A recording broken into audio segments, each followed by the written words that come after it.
Baik Bu, perkenalkan nama saya Fadila Gusti, biasa dipanggil Dila, mahasiswa PGSD angkatan 23, sekarang semester 6 Bu, mahasiswa PGSD UNP. Jadi di sini saya mau meminta waktu Ibu untuk menjadi narasumber terkait pertanyaan saya mengenai isu-isu pendidikan di sekolah dasar ini Bu, berdasarkan pengalaman Ibu juga Bu. Tentang isu-isu pendidikan yang ada di sekolah Bu. Isu pendidikan Misalnya kayak sarana-prasarananya, kalau sarana prasarana yang ada di sekolah ini cukup ada. Kalau alat peraganya seperti yang Anda lihat ada di belakang, itu peraga kita matematika. Di sana ada berupa bangun ruang, ada jam, gambar jam, dan di lemari ada juga beberapa media pembelajaran. Jadi di sini ada 5 pertanyaan ya Bu. 5 pertanyaan Bu. Ibu bersedia untuk menjadi narasumber.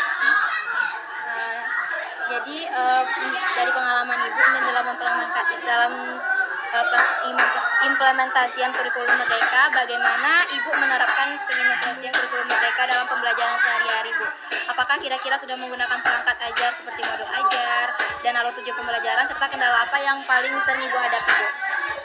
Kalau untuk pembelajarannya sudah cukup dijalankan, dan untuk pembelajarannya sudah menggunakan modul ajar dan menggunakan media-media terkait dengan materi pembelajarannya. Jadi kalau untuk kendalanya sepertinya di sini tidak ada kendalanya, cuman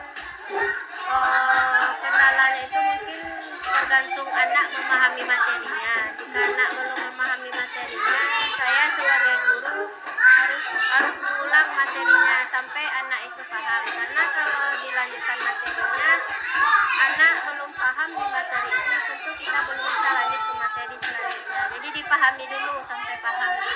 Diganti dengan metode pembelajaran yang lain agar anak bisa memahami materinya. Jadi lebih ke anak, ke siswanya ya Bu? Iya. Untuk pertanyaan kedua di sini Bu, model atau metode pembelajaran apa yang paling sering sih Ibu gunakan dalam kurikulum Merdeka ini Bu? Terus mengapa Ibu memilih metode tersebut? Apakah metode itu benar-benar meningkatkan keaktifan siswa dan kemandiriannya Bu? Kalau metode pembelajarannya, saya sering menggunakan berkelompok, kemudian menggunakan metode ceramahnya sedikit, habis itu siswa diajak bekerja kelompok, dan menyuruh siswa mengerjakan kreativitas yang ada di bukunya tergantung materinya.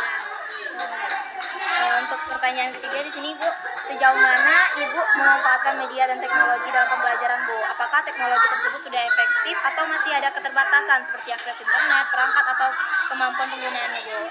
Kalau akses apanya, di sini saya lebih sering menggunakan medianya pakai Infocus. Infocus Ya, kalau untuk aksesnya, internetnya sudah sampai ke belakang ke sini. Berarti dari sediaan WiFi juga di sini Ya, Bu? sudah disediakan. Jadi itu deh. Berarti sudah mendukung sekolahnya ya Bu? Iya. Ini lanjut ke pertanyaan keempat Bu, bagaimana sistem penilaian yang Ibu terapkan Bu dalam kurikulum Merdeka? Apakah menggunakan penilaian diagnostik, formatif, dan sumatif? Apakah sudah secara konsisten, dan bagaimana hasil penilaian tersebut digunakan untuk memperbaiki proses pembelajaran siswa Ibu Bu? Kalau untuk penilaian di sini saya menggunakan penilaian formatif dan sumatif. Formatif sama sumatif. Sudah meningkatkan itu belum Bu? Penilaian tersebut sudah digunakan untuk memperbaiki proses pembelajaran siswanya?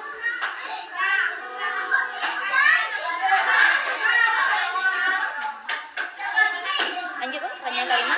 Di sini pertanyaan kelima, bagaimana kondisi sarana dan prasarana sekolah Bu dalam mendukung kurikulum Merdeka? Apakah sekolah sudah memberikan fasilitas yang tersedia yang memadai, dan juga bagaimana yang masih menjadi hambatan Bu dalam pelaksanaan pembelajaran sesuai sarana prasarana? Kalau untuk sarana dan prasarana di sekolah ini sudah cukup ada Dan mendukung ya Bu? dan salah kita menggunakan info sudah ada. Kalau kita menggunakan media juga sudah ada. Kalau kita contohnya saja seperti di pembelajaran IPAS itu kita ada belajar sistem debat. Itu medianya juga sudah ada. Sudah ada ya, Bu? Sudah menggunakan TV juga ya, Bu? Oh ya, kita sudah menggunakan smart TV juga. Smart TV Cuma juga kan ya, kalau Bu? dibawa ke kelas ini belum bisa karena dia kan kelasnya turun ke bawah. Oh iya. Ya, takutnya nanti akan pecah. Jadi kita menggunakan infocus saja. Fokus ya, Bu. Kalau untuk hambatannya tuh ada apa nggak, Bu, dalam pembelajaran? Hambatannya kalau sejauh ini menggunakan infocus belum ada karena kalau kita menggunakan infocus anak lebih tertarik dan anak lebih memperhatikan. Oh, lebih menarik Iya, ya, lebih perhatian menarik. siswa sehingga lebih fokus ya, Bu. Lebih fokus Oh iya. belajar. Oke. Oh, mungkin untuk pertanyaannya tuh udah cukup semua, Bu. Terima kasih atas waktunya tuh. Sebelumnya lupa, Bu, perkenalan nama Ibu, Bu. Iya. Ibu Rani. Iya. Ibu Rani mengajar di kelas 4 SD ya, Bu. Oke, baik Ibu Rani. Terima kasih banyak, Ibu. Iya. Terima kasih ya, Bu.